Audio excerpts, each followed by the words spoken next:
কোৱাচোন কি কৰিছা? মই দৈত্যৰা চিৰণ্যকশিপুৰৰ পুত্ৰ। নাম মোৰ প্ৰহ্লাদ। আপুনি বাৰু কোন? আপোনাৰ মুখৰ গীতবিলাক মোৰ ইমান ভাল লাগে। মোকো বাৰু এনে গীত গাবলৈ শিকাবনে? বাছা প্ৰহ্লাদ, গীত গাই ঘূৰি ঘূৰে আমাৰ দৰে সন্যাসী বুলিহে, যাৰ খাবলৈ এমুঠি অন্ন নাই, পিন্ধিবলৈও বস্ত্ৰ নাই, এনেদৰেহে বাছা প্ৰহ্লাদ এই দেশে বিদেশে হৰিগুণ গাই ঘূৰি ফুৰে। তাতে তুমি হৈছা ত্ৰিভুৱন বিজয় দৈত্যপতি হিৰণ্যকশিপুৰৰ পুত্ৰ, আৰু ইমানবোৰ ৰাজকীয় সুখভোগৰ মাজত তোমালোকৰ হৰিনামৰ আৱশ্যক কি হয়? ৰজাৰ ল'ৰা হ'লে হৰিনাম ল'ব নাপায় বুলি আপোনাক শুনা ক'লো। ৰজাৰ ল'ৰা হ'লেও হৰিৰ গুণৰ কীৰ্তন কৰিব পাৰে সঁচা, তথাপি বচা প্ৰহ্লাদ এই কথা তোমাৰ পিতাই কদাপিতো মানি নলয়, কাৰণ হৰি তোমাৰ পিতৃৰ চিৰশত্ৰু।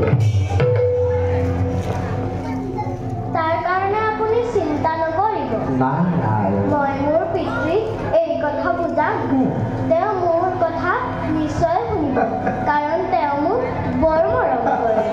নাৰায়ণ নাৰায়ণ, ধন্য ধন্য তুমি হিৰণ্য তনয়। বাছা প্ৰহ্লাদ, নিশ্চয় শিকাম মই তোমাক হৰি চবন কীৰ্তন। বাছা প্ৰহ্লাদ, হৰিনাম শিকাৰ পূৰ্বে যে দেখিছা সৰোবৰৰ পাৰত গৈ একচিত্ত হৰি কৰগৈ স্মৰণ। আহা প্ৰহ্লাদ।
এইবাৰ মই গাই যাম হৰিৰ চবন আৰু কীৰ্তন। মই গাই যাম, তুমি মোৰ লগে লগে গাই যাবা। এই শুনা, মই কওঁ। এই কথা আকৌ কিয় সুধিলা প্ৰহ্লাদ? কাৰণ মই যেতিয়া মাতৃৰ গৰ্ভত আছিলো, তেতিয়া আপোনাৰ এই শুৱলা গীত মাত বীণৰ ঝংকাৰ মই শুনিছিলো। বাছা প্ৰহ্লাদ, মই দেশে বিদেশে ঘূৰি ফুৰা সন্যাসী ভকতে হয়তো কেতিয়াবা শুনিবও পাৰা, বাৰু সেই কথা বাদ দিয়া। তোমাক নেপাইছিলে তোমাৰ মাতৃ দেৱী একেবাৰে চিন্তাত বিয়পল, সেয়ে হৰিগুণ গাগে মাতৃ কাষে আগবঢ়ো। এই শুনা, মই গাই যাম, তুমি মোৰ লগে লগে গাই যাবা।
সৌৱা দেখিছা ভগৱানক কিদৰে তোমাৰ ভক্তিত প্ৰসন্ন হৈ তোমাক দিছে দেখা ব'লা গতিকে আমি কৈ থাকোঁ এই